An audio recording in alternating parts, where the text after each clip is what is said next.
ಈಗ ಹವಾವರ್ತಮಾನ. ರಾಜ್ಯಾದ್ಯಂತ ನೈಋತ್ಯ ಮುಂಗಾರು ಸಾಮಾನ್ಯವಾಗಿದ್ದು, ಕರಾವಳಿ ಕರ್ನಾಟಕದ ಹೆಚ್ಚಿನ ಸ್ಥಳಗಳಲ್ಲಿ ಮತ್ತು ದಕ್ಷಿಣ ಒಳನಾಡಿನ ಹಲವೆಡೆ, ಉತ್ತರ ಒಳನಾಡಿನ ಕೆಲವು ಪ್ರದೇಶಗಳಲ್ಲಿ ಮಳೆಯಾಗಿದೆ.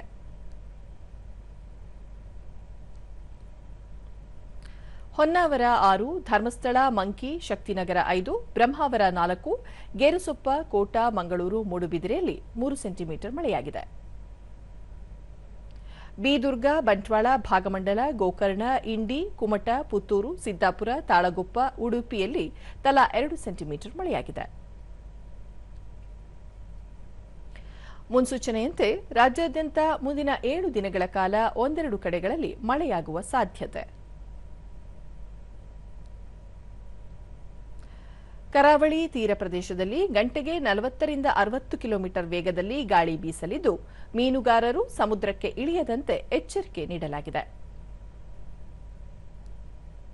ಬೆಂಗಳೂರು ಸುತ್ತಮುತ್ತ ಸಾಮಾನ್ಯ ಮೋಡ ಕವಿದ ವಾತಾವರಣ, ಹಗುರ ಮಳೆ ಸಾಧ್ಯತೆ.